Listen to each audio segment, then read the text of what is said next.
Fala aí, gente, beleza? Tudo bem? Meu nome é Eduardo. Eu tô aqui gravando esse vídeo aqui para conversar, dialogar um pouquinho aí com o pessoal que acompanha as redes, aí, os canais da Editora Versos Encantos. Eu articulo a editora junto com a Laís Oliveira e eu vou falar um pouquinho sobre este livro aqui que se chama Orgulho e Preconceito. É um romance do século XIX, escrito pela autora inglesa Jane Austen. E uma conversa que eu gostaria de fazer com escritores, né? Todo mundo pode acompanhar, claro, mas assim, essa conversa foi feita para escritores. Aqui no Instagram, rapidinho, mas também ela pode ser acompanhada pelo YouTube para quem quiser desenrolar. Então, aqui no Instagram é só uma dica, né? Por que esse livro aqui, ele é bem rapidinho, ele é importante para escritores, né? Porque esse livro ele trabalha um elemento fundamental da narrativa, do texto literário, do texto narrativo, do texto em prosa, que é a construção de personagens. Então, se você está procurando um livro para ser uma referência para você, né, que está buscando um texto em prosa, esse livro aqui, Romance e Preconceito, a forma como ele trabalha a personagem principal, que é a Elizabeth, ou Elizabeth, né, pra gente, que vai ser Elizabeth pra gente, é perfeito, né? Então, por que ele é perfeito? Porque é um modelo exemplar de construção de personagem. Ele não, o que tem de tão especial nesse livro, né? Ele não, o autor ele não fica páginas e páginas descrevendo a personagem, mas assim é uma personagem que se não só ela, mas outros também, né? Ela vai se revelando, né, ao longo da narrativa. Então isso torna essa construção super especial. Se você quiser continuar a conversa, né, vai lá no canal do YouTube que a gente vai alongar um pouquinho mais esse papo, tá certo? Então, continuando aqui, esse livro aqui é o que a gente costuma, né? Deixa eu pôr ele aqui. Cadê ele aqui? Ó. Esse livro aqui é o que a gente costuma chamar de romance de costumes, né? Ele foi escrito bem no comecinho do século XIX, então ele já tem uma carinha aí de um romance romântico,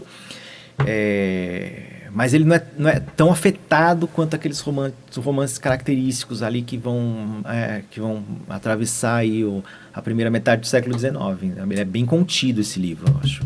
Né? Ele é o que faz dele também, acho que tão especial na minha leitura. E por que eu falei para os escritores, né?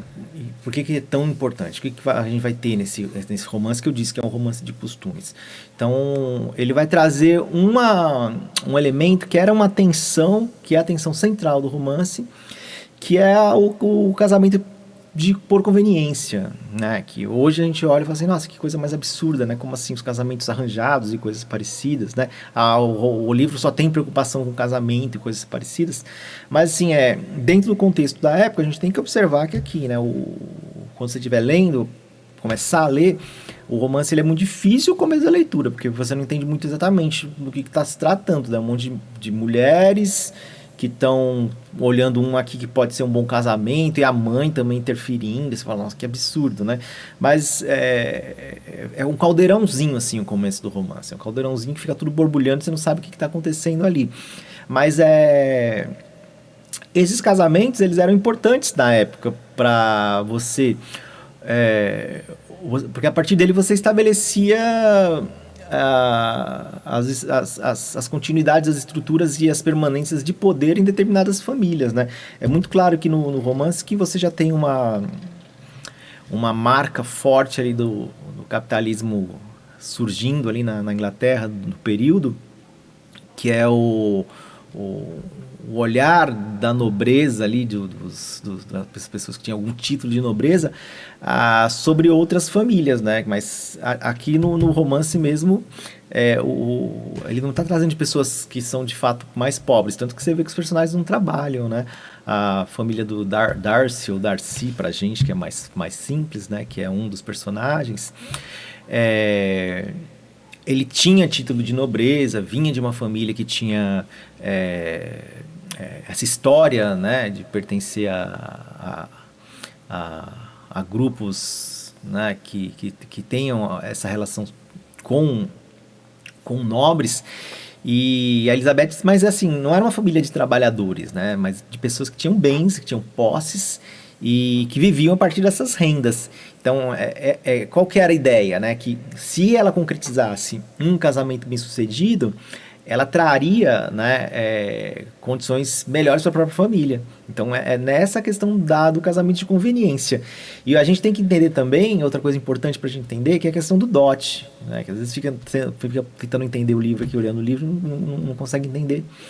Que é a questão do dote, que é o quê? Né? Esses casamentos, as mulheres, a família, né, concedia um valor para o noivo. Então, o noivo ele buscava também casamentos que fossem interessantes financeiramente para ele. Porque se o casamento fosse bom para ele, né, um casasse com uma mulher que tivesse uma boa condição econômica, essa mulher traria com o casamento o que a gente chama de dote, né, que é uma quantia, uma pequena fortuna que ela tinha, que a família entregava para o noivo após o casamento. Então ela tinha uma negociação aí no meio, né? Então acho que isso é importante para a gente entender como é que funciona, porque você olha assim, será que a vida dessas pessoas se baseava única e exclusivamente em bailes, em festas, em coisas parecidas, né? E na verdade, né, tem algo a mais, né? Que o algo a mais é essas construções econômicas que vão se dando através dessa união de famílias. Então a gente tem que olhar com esse olhar, né? Não com o olhar de quem julga. Então voltando para o livro, né? Por que eu disse que esse livro aqui é importante para escritores, né? A trama do romance é justamente essa, né? Você tem uma família de meninas, né? Que são quatro mulheres, 4 jovens, e os pais dela, né? Deixa eu pegar minha cola aqui. A família Bennet, né? Que são essas meninas, né? São 4 meninas. A Jane é mais velha, a Elizabeth é a que é um pouco mais nova. Deixa eu pegar aqui na minha colinha aqui, né? Que eu faço as minhas fichinhas de leitura aqui para quem é dessa época aí. Se é que existe alguém dessa época ainda, né? Aí você tem mais outras 2 personagens dessa família, que é a Kitty e a Lydia, né? A Kitty, ela parece que ela é meio avoada. A Elizabeth, que acaba se tornando a personagem que destaca, que vai se tornar protagonista, ela é aquela personagem mais forte, e a irmã dela, a Jane, ela é mais sentimental, mais, né?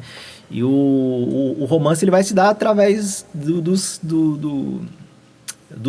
enlances e desenlances de como essas meninas vão buscar aí um casamento, né?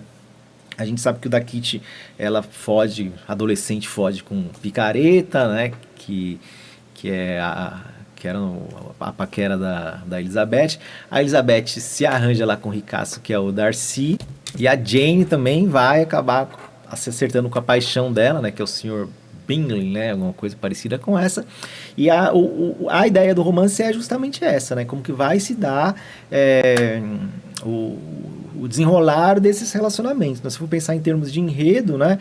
É um enredo que tem uma série de reviravoltas, né? Ele é envolvente, mas assim, não é esse o ponto, né? O ponto forte desse romance é como ele traz principalmente essa personagem Elizabeth, porque quando eu fiz essa leitura, eu tinha em vista, sempre observando, tendo em vista, o Senhora do José de Alencar, né? Que é um romance quase bem sucedido, né? Que a gente costuma pensar assim, né? Qual a grande diferença, né? O José de Alencar, quando ele vai construindo o personagem da Aurélia, a senhora, no romance Senhora, ele vai passando a gente vai dando pra gente toda a linha ali do que ele acha que é a menina, né? Então, é uma menina humilde, coisa parecida. Aí, de repente, ela ganha fortuna. Aí, de repente, aquela menina que era humilde, aí ela fica, né? Compra a paixão da vida dela, que ela se sentiu humilhada e depois fica dura e tal. E no final, o coração amolece. E, assim, é um romance que a gente vê transformações, né? Então... mas são tantas transformações que a gente acaba, às vezes, olhando e falando assim, será que não está exagerando um pouco na conta, né? Então é um romance que ele perde um pouco daquilo que eu chamo de verossimilhança, né? Como que o personagem ele se transforma a tal ponto e tantas vezes ao longo da narrativa. E e acaba sendo um ponto fraco, né, na construção do romance. O Aurélio é um romance legal para a gente pensar, né, Brasil do século XIX, todas aquelas questões ali que você fala, nossa, meio de um país, né, não vamos falar, não vamos entrar no assunto que dá uma outra conversa. Mas assim, qual é a grande diferença, né? Nesse livro, a autora, ela não, como fala, ela não trabalha transformações dos personagens. Isso que deixa o romance tão rico, né? E é nisso que a gente tem que olhar, e nisso que eu acredito que os escritores precisam se atentar, e assim, fazer exercício sobre isso, e copiar mesmo. Fazer exercício que eu digo é fazer exercício de fazer contos e tal, e ter que copiar esse tipo de construção de personagens, que assim, são personagens que se revelam, né? O começo do romance é quase que um caldo, né? Um caldo de acontecimentos, né? De fofoca, de intriga, né? A senhora Bennet é uma fofoqueira dos infernos, né? Que fala, o pai das meninas é um bocó, que você fala, nossa, esse cara não faz nada da vida, fica só ali na biblioteca trancado, e aquela fofoca e as meninas indo atrás dos pretendentes e olham um aqui, olha ali, né? As outras ficam paquerando como fala, os militares e umas coisas assim que você fala, nossa, essa galera não tem nada pra fazer da vida que a não ser procurar os pretendentes ali, né? E é isso mesmo, né? Mas assim, o que é legal é que no meio desse caldo, né, de banalidades, ele vai revelando características. E é isso que torna essa construção de personagens muito natural, porque a Elizabeth, ela não se transforma, mas ela se revela. Então ela vai se apresentando primeiro como uma menina meio que chata, que é meio dura na forma como ela trata as pessoas, ela julga de uma forma, às vezes até de uma forma bem rude, né? Ela recusa um pretendente, aí recusa um outro que eram duas pessoas que acertariam a família dela, né? Tem a questão né? Então, não é um romance aí que é legal, mas tem uma questão de um parente, né, que ela tinha a casa delas, né, elas iriam perder para o primo do pai delas, e aí tinha uma tentativa de casamento para acertar a posse da casa e coisas parecidas, e depois, né, o senhor Darcy lá, também ela recusa, e depois vai vir também. E esse também é um outro personagem que se revela, né? Que ela tinha uma visão sobre esse personagem. E lentamente, ao longo do romance, esse personagem também vai se revelando. Então, o que é interessante e o que torna esse romance, acredito eu, que grandioso, né? A forma como ela lida a construção desses personagens. Então, como os personagens vão se revelando pra gente, né? Não é como ele é descrito. Então é uma forma muito diferente. Então é uma super recomendação, né? Se você gosta de literatura, é um livro importantíssimo, né? Um clássico universal. Agora, se você é escritor, é um livro para você pegar e dar uma estudada nele, que é um livro para ser copiado, né? Em termos de como se faz, né? Você fala assim, mas é um romance ultrapassado do século XIX, coisa parecida. O que é bom nunca tem que ser ignorado. Então é um romance que, assim, a forma como ele mostra lentamente que como ele vai cozinhando os personagens, né? É uma forma, assim, impecável de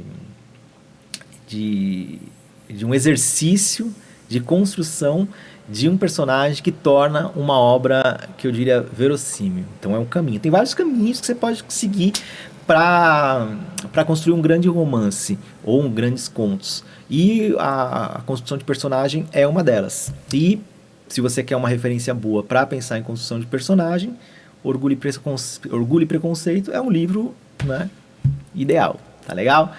E muito obrigado aí para quem ficou até aqui. A ideia é a gente pensar um pouquinho, falar um pouquinho sobre livros aí, coisas, ideias que deem algum suporte aí pra galera que acompanha a gente, que é da área das letras, que gosta de escrever, que é escritor, e quem é leitor e curte aí o assunto, ou quem só aprecia o papo do texto escrito da literatura, acompanha aí com a gente. Tá legal? Valeu, grande abraço, até mais.